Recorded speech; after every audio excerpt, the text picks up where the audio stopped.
आज के इस late night peer study session में ना हम मिलकर इसको एकदम इजीली क्रैक करने वाले हैं। So let's just dive right in. देखो यार, मैंने नोट से कुछ ऐसे स्पेसिफिक चीज़ें निकाली हैं जो लिटरली गारंटीड एग्जाम में आएगा कैटेगरी की हैं। ये कॉन्सेप्ट्स आपके एब्सोल्यूट हाई यील्ड सीक्रेट्स हैं। इन पर हमें एक्स्ट्रा फोकस करना है क्योंकि एक बार इनको मास्टर कर लिया ना तो न्यूमेरिकल्स और रे डायग्राम्स के मार्क्स आपकी पॉकेट में हैं फॉर श्योर। सो आज का अपना स्टडी रोड मैप क्या है? हम शुरू करेंगे रिफ्लेक्शन के बेसिक रूल से, फिर will meet the spherical mirrors, उसके बाद मिरर के कुछ इंपॉर्टेंट टर्म्स देखने हैं, फिर आएंगी हमारी रे डायग्राम की चीट शीट्स और लास्ट में एक सॉलिड एग्जाम प्रैक्टिस प्रॉब्लम करेंगे इमेज पोजीशन पर। Simple. Alright, so part 1, reflection key basic rules. First law एकदम सिंपल है। जो इंसिडेंट रे है, रिफ्लेक्टेड रे है और पॉइंट ऑफ इंसिडेंस पर जो नॉर्मल लाइन होती है, ये तीनों हमेशा एक ही प्लेन में एग्जिस्ट करते हैं। और second law, angle of incidence यानी अपना एंगल I वो हमेशा एंगल ऑफ रिफ्लेक्शन यानी एंगल R के परफेक्टली बराबर होता है। I = R। और पता है बेस्ट पार्ट क्या है? ये लॉ दुनिया के हर स्मूथ सरफेस पर अप्लाई होता है। अब देखो, प्लेन मिरर वही जो हम डेली सुबह यूज करते हैं, उसकी कुछ फिक्स्ड प्रॉपर्टीज हैं। इमेज हमेशा वर्चुअल और इरेक्ट बनेगी, और हाँ, वो लैटरली इन्वर्टेड भी होती है। आपका लेफ्ट मिरर में राइट बन जाता है। मिरर के जितना आगे ऑब्जेक्ट रखा होगा, इमेज ठीक उतनी ही डिस्टेंस पर मिरर के पीछे बनेगी। और सबसे इंपॉर्टेंट, m = 1। इसका बस यही मतलब है कि आपके रिफ्लेक्शन का साइज और रियल ऑब्जेक्ट का साइज एग्जैक्टली सेम है, no difference. Moving on to section 2, meet the spherical mirrors. So technically बोलते किसको है स्फेरिकल मिरर? इसकी डेफिनेशन देखो। ये एक ऐसा मिरर है जिसका रिफ्लेक्टिंग सरफेस ना एक हॉलो ग्लास स्फीयर का हिस्सा होता है। जस्ट इमेजिन करो, एक चमकती हुई कांच की खोखली बॉल है आपके पास। अगर आप उसको साइड से थोड़ा सा काट दो तो जो कर्व्ड टुकड़ा बचेगा ना, बस वही है आपका स्फेरिकल मिरर। अब इसके बेसिकली दो टाइप्स होते हैं। एक है कॉनकेव मिरर, देखो नाम में ही केव है तो ये अंदर की तरफ कर्व्ड होता है, बिल्कुल एक गुफा की तरह। और दूसरा है अपना कॉन्वेक्स मिरर। ये वाला बाहर की तरफ बल्ज करता है, मतलब लाइट सोर्स की तरफ उभरा हुआ होता है। ये बेसिक सा डिफरेंस दिमाग में एकदम सेट कर लो। Okay, part 3, mirror की important terms. हमारे पास है पोल यानी P, सेंटर ऑफ कर्वेचर यानी C, रेडियस ऑफ कर्वेचर जिसको हम R बोलते हैं, principal axis, principal focus F और एपर्चर। आई नो ये सारे टर्म्स सुनने में थोड़े भारी लगते हैं, पर चिल, आगे देखते हैं कि एक्चुअली इनका प्रैक्टिकल मतलब क्या है। तो ये सब फिजिकली कहाँ होते हैं? देखो, एक स्ट्रेट इमेजिनरी लाइन जो मिरर के बिल्कुल मिडिल से पास होती है, उसको कहते हैं प्रिंसिपल एक्सिस।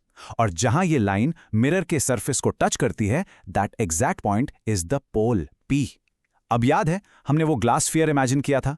उस स्फीयर का जो एक्चुअल सेंटर पॉइंट था, वही हमारा सेंटर ऑफ कर्वेचर यानी C होता है। और गाइज, एक मेजर प्रो टिप लिख लो कहीं, छोटे एपर्चर वाले मिरर्स के लिए आपका रेडियस ऑफ कर्वेचर हमेशा फोकल लेंथ का एग्जैक्टली डबल होता है। सो R = 2F। ये फॉर्मूला ना कल एग्जाम के न्यूमेरिकल्स में लिटरली मैजिक की तरह काम आएगा। Alright, section 4, ray diagram की cheat sheets, the real deal. चलो जल्दी से पहले दो रूल्स डिकोड करते हैं। रूल 1 सिंपल है। जो लाइट रे प्रिंसिपल एक्सिस के बिल्कुल पैरेलल ट्रैवल करती हुई आती है ना, वो टकराने के बाद हमेशा प्रिंसिपल फोकस यानी F के थ्रू पास होगी। और रूल 2, वो एक्चुअली फर्स्ट रूल का ठीक उल्टा है। अगर कोई रे इनिशियली ही फोकस F से गुजर रही है या उसकी तरफ एम कर रही है, तो मिरर से टकराने के बाद वो प्रिंसिपल एक्सिस के पैरेलल निकल जाएगी। यहाँ नोटिस करो, कॉनकेव मिरर पर ये पैरेलल रेड रे आती है, मिरर को हिट करती है और बूम, सीधा फोकस F को कट करती ही निकल जाती है। और कॉन्वेक्स मिरर में क्या होता है? क्योंकि उसका सरफेस बाहर की तरफ उभरा है, वो रे डाइवर्ज हो जाती है, फैल जाती है। पर अगर आप उसको पीछे ट्रेस करोगे तो ऐसा ही लगेगा जैसे वो F से निकल रही है। So the ultimate cheat code is, ray parallel आएगी तो फोकस से जाएगी। और अब ये रिवर्स वाला सिनेरियो देखते हैं। जब लाइट की रे पर्पसली फोकस F की तरफ एम करती हुई मिरर पर आती है, तो जैसे ही वो सरफेस से बाउंस होती है, ये देखो, वो परफेक्टली प्रिंसिपल एक्सिस के पैरेलल होकर वापस ट्रैवल करती है। It's just a perfect opposite reaction. Okay, आखिरी दो रूल्स बचे हैं।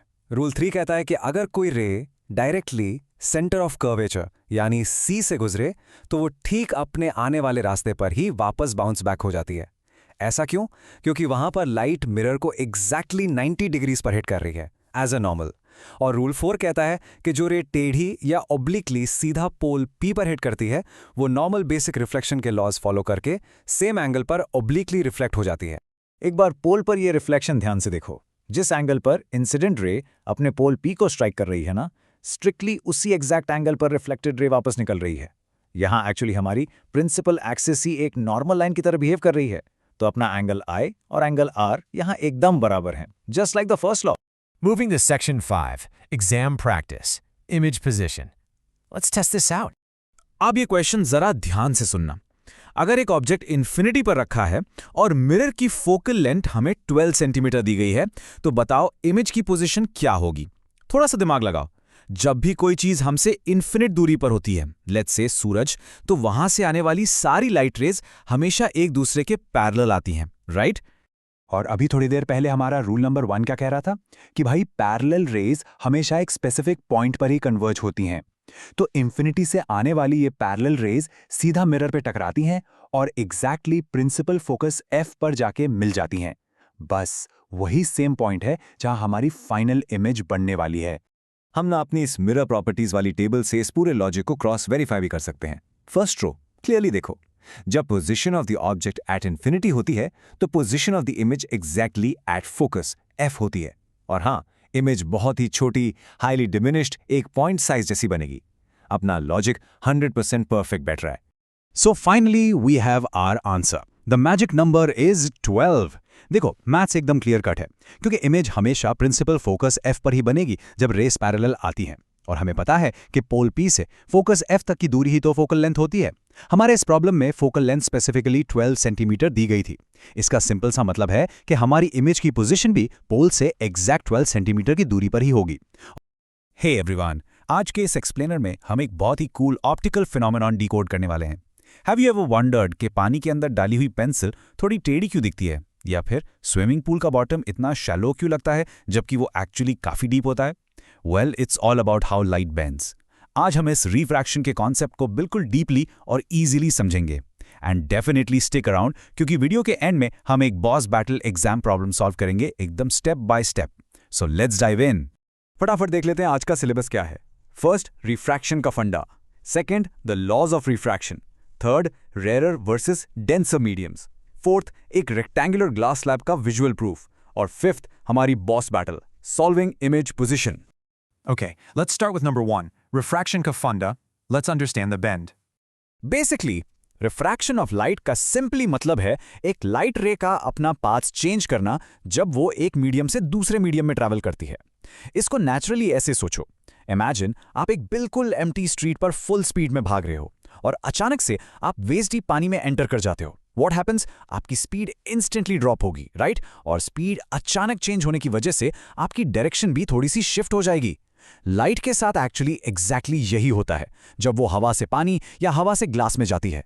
मीडियम चेंज हुआ, स्पीड चेंज हुई और उसका पाथ चेंज हो गया। Moving on to number 2, the laws of refraction. Basically, the rules of the game. So, refraction के दो मेजर लॉज हैं जो आपको डेफिनेटली पता होने चाहिए। पहला रूल सिंपली ये कहता है कि इंसिडेंट रे, रिफ्रैक्टेड रे और उस सरफेस का नॉर्मल, ये तीनों हमेशा सेम प्लेन पर लाई करते हैं। That's just basic geometry. But that second bullet point right there, Snell's law, ये फिजिक्स का एक मैथमेटिकल चीट कोड है जो इन बेंडिंग एंगल्स को बिल्कुल प्रिसाइसली कैलकुलेट करता है। अब इस फॉर्मूला को थोड़ा ध्यान से देखो। The ratio of the sine of the angle of incidence to the sine of the angle of refraction, ये हमेशा एक कांस्टेंट के बराबर होता है given you are using the same colour of light. और इस कांस्टेंट को हम कहते हैं म्यू, यानी refractive index. In simple terms ये म्यू हमें बताता है कि लाइट किसी स्पेसिफिक मटेरियल में कितनी फास्ट या स्लो ट्रैवल करती है। म्यू की वैल्यू जितनी ज्यादा होगी, लाइट उतनी ही स्लो हो जाएगी और उतना ही ज्यादा बेंड होगी। It's absolutely brilliant how it measures that direction change. All right, section 3, rarer versus denser mediums. Think of this as traffic control for light. इस विजुअल कंपैरिजन पर क्लोजली ध्यान दो। लेफ्ट साइड में देखो, जब लाइट एक denser medium जैसे कि ग्लास से रेयर मीडियम यानी हवा में जाती है, notice how that red incident ray is bending away from the dotted normal line. वो ग्रीन लाइन नॉर्मल से दूर जा रही है। बट अब राइट साइड में देखो, जब लाइट रेयर से डेंसर मीडियम में एंटर करती है, से एयर टू वाटर, तो वही रे नॉर्मल की टूवर्ड बेंड होती है। ये परफेक्टली इलस्ट्रेट करता है कि कैसे मीडियम की डेंसिटी एक्चुअली लाइट के रास्ते को डायरेक्टली कंट्रोल करती है। इस रूल को ना अपने दिमाग में परमानेंटली लॉक कर लो, क्योंकि एग्जाम्स के लिए ये सुपर इंपॉर्टेंट है। डेंसर से rarer means it bends away from the normal, and rarer से denser means it bends toward the normal. इसको याद रखने की एक बहुत सिंपल ट्रिक बताऊं। जब आप एक खाली ओपन रोड से यानी रेयरर मीडियम से किसी भीड़ भाड़ वाले कंजेस्टेड एरिया यानी डेंसर मीडियम में जाते हो, तो आप ऑटोमेटिकली श्रिंक हो जाते हो, दब जाते हो, राइट? बेसिकली नॉर्मल के पास आ जाते हो। Let's jump to number 4, rectangular glass slab. Time for some visual proof. यहाँ हम लाइट की पूरी अल्टीमेट जर्नी देख रहे हैं, एक रेक्टेंगुलर ग्लास स्लैब के आर पार। टॉप सरफेस पर नोटिस करो, इंसिडेंट रे एंटर कर रही है एंगल आई पर। ग्लास में आते ही रेयरर टू डेंसर ट्रांजिशन की वजह से वो नॉर्मल के बिल्कुल पास बेंड हो जाती है, which gives us our refracted ray at angle R. फिर जब वो बॉटम सरफेस से वापस हवा में निकल रही है, डेंसर से रेयरर ट्रांजिशन होता है, एंड बूम, वो नॉर्मल से अचानक दूर बेंड होती है। ये है हमारी एमर्जेंट रे एट एंगल ई। सबसे बड़ा टेक अवे यहाँ ये है कि इनिशियल एंटरिंग एंगल आई और फाइनल एग्जिटिंग एंगल ई हमेशा एग्जैक्टली बराबर होते हैं। सो एंटरिंग और एग्जिटिंग रेज टोटली पैरेलल होती हैं, बस लैटरली थोड़ी शिफ्ट हो जाती हैं। वेट, एग्जाम में फुल मार्क्स स्कोर करने के लिए एक क्विक बोनस फैक्ट भी सुन लो। अगर कोई लाइट रे बिल्कुल perfectly straight, I mean exact 90 degrees पर किसी सरफेस को हिट करती है ना, तो मैथमेटिकल टर्म्स में angle of incidence purely zero हो जाता है। इस पर्टिकुलर केस में लाइट बिल्कुल अनडिविएटेड पास हो जाएगी, नो बेंडिंग व्हाटसोएवर।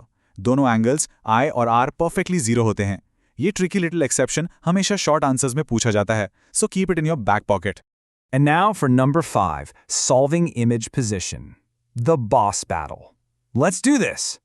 हमारा मेन चैलेंज अब ये है कि हमें इमेज पोजीशन फाइंड करनी है, जिसे हम मैथ में सिंबल v से डिनोट करते हैं।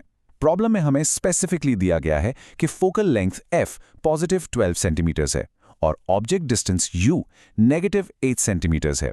रिमेंबर, ऑब्जेक्ट डिस्टेंस ऑलमोस्ट हमेशा नेगेटिव होती है because of standard sign convention. तो दोस्तों, हमारा रॉ डेटा एकदम क्लियर है। चलो अब डायरेक्टली मिरर फॉर्मूला लगाते हैं और इस प्रॉब्लम को हराते हैं। घबराना बिल्कुल मत, ये मैथ स्टेप्स एक्चुअली बहुत स्ट्रेट फॉरवर्ड हैं। Step 1, just write down the mirror formula 1/v + 1/u = 1/f।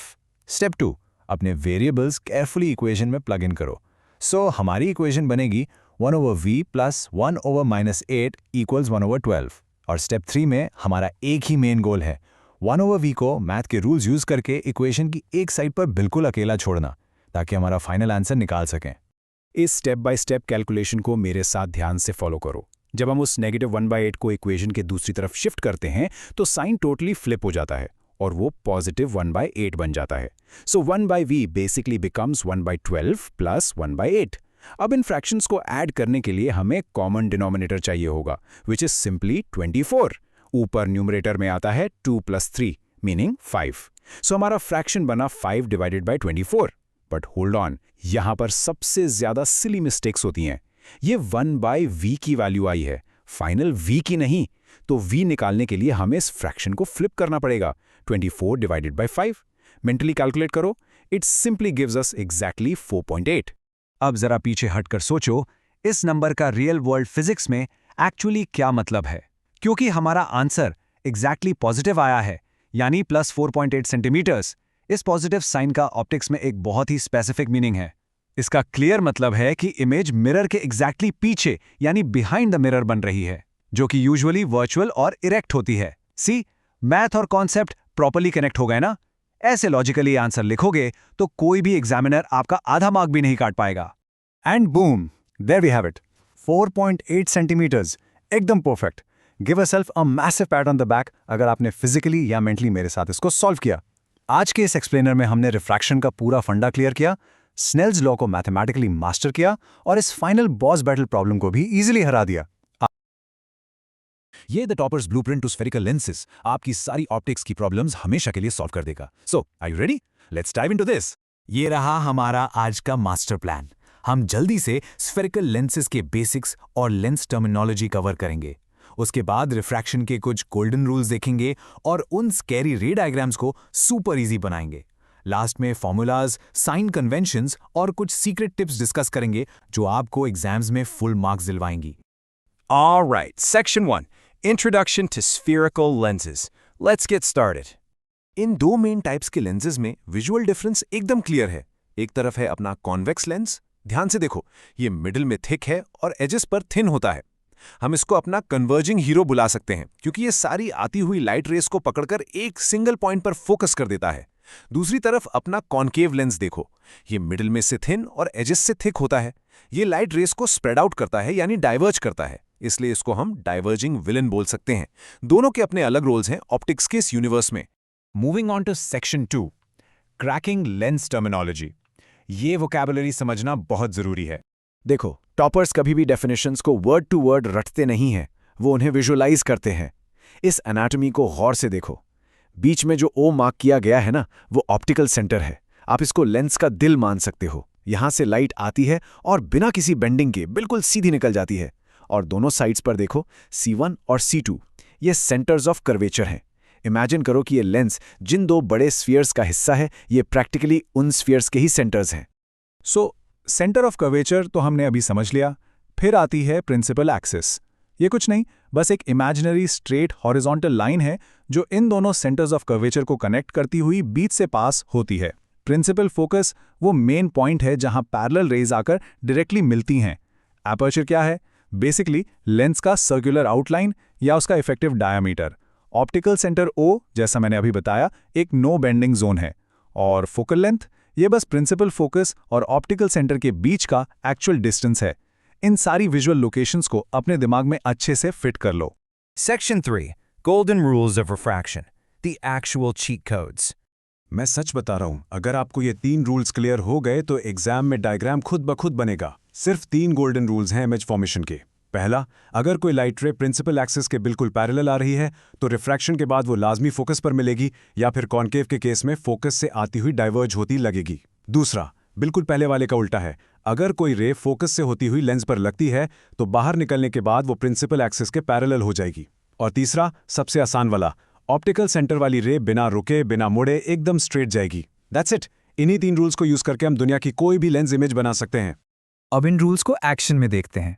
पहली इमेज में प्रिंसिपल एक्सिस के पैरेलल रेज आ रही हैं और कॉन्वेक्स लेंस उन्हें एग्जैक्टली दूसरी साइड फोकस पर यानी F1 या F2 पर भेज रहा है। दूसरी तरफ कॉन्केव लेंस उन्हें डाइवर्ज कर रहा है, पर अगर आप उन डॉटेड लाइंस को पीछे ट्रेस करें तो लगता है जैसे वो फोकस से आ रही हैं। और उसके नीचे वाली इमेज देखो, जो रे डायरेक्टली ऑप्टिकल सेंटर O की तरफ आ रही है, चाहे लेंस कॉन्वेक्स हो या कॉन्केव, वो बिना किसी भी डिविएशन के सीधी निकल गई, एकदम क्लीन। सेक्शन 4, रे डायग्राम्स मेड इजी। डरने की बिल्कुल जरूरत नहीं है। मुझे पता है एग्जाम हॉल में सबसे ज्यादा डर इन्हीं डायग्राम से लगता है, पर इस मास्टर चीट शीट में एक सिंपल सा पैटर्न छुपा है। ध्यान से लेफ्ट से राइट ऑब्जर्व करो। जैसे जैसे आपका ऑब्जेक्ट लेंस के पास आ रहा है ना, इन्फिनिटी से स्टार्ट करके 2F तक, फिर F की तरफ, आपकी इमेज लेंस से उतनी ही दूर और उतनी ही बड़ी होती जा रही है। जब ऑब्जेक्ट इन्फिनिटी पर बहुत दूर था, इमेज फोकस पर एक छोटी सी डॉट थी। जब ऑब्जेक्ट पास आकर फोकस पर आ गया तो इमेज बड़ी होकर इन्फिनिटी पर चली गई। सिर्फ एक स्पेशल केस अलग है यहाँ, केस 6, जब ऑब्जेक्ट F और O के बीच बहुत ही क्लोज होता है, तभी सिर्फ एक वर्चुअल इरेक्ट और मैग्नीफाइंग इमेज बनती है। इस एक सिंगल स्लाइड ने लिटरली पूरे चैप्टर को समराइज कर दिया। Section 5, formula and sign conventions. यहां हम मार्क्स कटने से बचाएंगे। देखो, डायग्राम्स तो अब आप लॉजिकली ड्रॉ कर लोगे, आई एम श्योर, पर मार्क्स असल में कहां कटते हैं? माइनस और प्लस की छोटी छोटी गलतियों में। इस ट्रिक को देखो, जब हम मैग्निफिकेशन की बात करते हैं तो याद रखना, अगर साइन नेगेटिव है तो इमेज रियल और इन्वर्टेड है, और अगर साइन पॉजिटिव है तो इमेज वर्चुअल और इरेक्ट है। इन स्पेसिफिक रूल्स को अपनी मेमोरी में लॉक कर लो ताकि न्यूमेरिकल सॉल्व करते वक्त आप अपना आंसर इजीली वेरीफाई कर सको। और अब आते हैं अपने सिंपल से मैग्निफिकेशन फॉर्मूला पर। M = HI/HO = V/U। ये बस एक रेशियो है, इमेज की हाइट डिवाइडेड बाय ऑब्जेक्ट की हाइट, और ये इक्वल होती है image distance V divided by object distance U के। इस एक छोटे से एलिगेंट फॉर्मूला से आप इजीली निकाल सकते हो कि ऑब्जेक्ट कहां रखा है और इमेज कितनी बड़ी बन रही है। बहुत सिंपल है। Let's look at another fundamental concept जो ऑलमोस्ट हर एग्जाम में आता ही आता है, पावर ऑफ अ लेंस। इसका फॉर्मूला है सिंपली P = 1/F। एक लेंस की पावर उसकी लाइट को कन्वर्ज या डाइवर्ज करने की स्ट्रेंथ होती है। प्रैक्टिकली इसकी ऐसा यूनिट होती है डायोप्टर, जिसे हम कैपिटल D से लिखते हैं। पर सुनो, ध्यान से सुनना, यहाँ एक मेजर मिस्टेक होती है। आपको फॉर्मूला में फोकल लेंथ यानी f हमेशा मीटर्स में लेनी है। अगर एग्जाम क्वेश्चन में ये सेंटीमीटर्स में दी है तो प्लीज जल्दबाजी मत करना, पहले उसे 100 से डिवाइड करके मीटर्स में कन्वर्ट करना, वरना पूरा आंसर गलत हो जाएगा। अब इस क्विक साइन कन्वेंशन ट्रिक को भी दिमाग में बिठा लो। अगर आपके पास कॉन्वेक्स लेंस है तो रिमेंबर उसका प्राइमरी फोकस राइट साइड पर होता है, इसलिए उसकी फोकल लेंथ पॉजिटिव होती है, और जब फोकल लेंथ पॉजिटिव है तो ऑटोमेटिकली पावर भी पॉजिटिव आएगी। दूसरी तरफ कॉनकेव लेंस का फोकस पीछे लेफ्ट साइड पर विजुलाइज होता है, तो फोकल लेंथ और पावर दोनों नेगेटिव होंगी। तो अगली बार अगर आपका दोस्त बोले ना कि उसका चश्मा माइनस पावर का है, तो आप फौरन बोल सकते हैं कि भाई तूने कॉनकेव लेंस पहना हुआ है। Okay, final section. Topper's exam secret tips. Let's test our knowledge. सारे कॉन्सेप्ट समझ आ गए, राइट? अब टाइम है इन्हें एक्चुअल एग्जाम कंडीशंस में टेस्ट करने का। ये देखिए, सीबीएसई 2013 का एग्जैक्टली 2 मार्क का रियल क्वेश्चन पूछा गया है।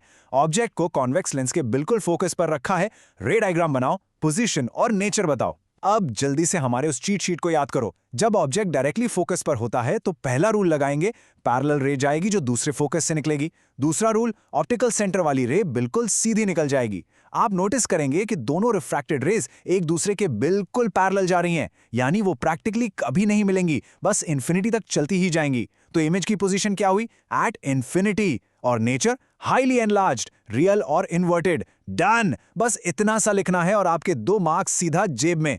कितना आसान था। Amazing, right? As we wrap up this explainer today, मेन बस यही चाहता हूं कि आप अपना रे डायग्राम्स का डर यहीं छोड़ दें और एक छोटी सी कोट हमेशा याद रखें। Optics is not about memorising, it's about following the light. अगर आप कॉन्सेप्ट समझेंगे, रूल्स अप्लाई करेंगे और लॉजिकली लाइट रेस को फॉलो करते जाएंगे तो एग्जाम में डायग्राम बिल्कुल नेचुरली खुद बन जाएगा। आई रियली होप इस सेशन ने स्फेरिकल लेंसेज को आपके लिए टोटली डीमिस्टिफाई कर दिया होगा।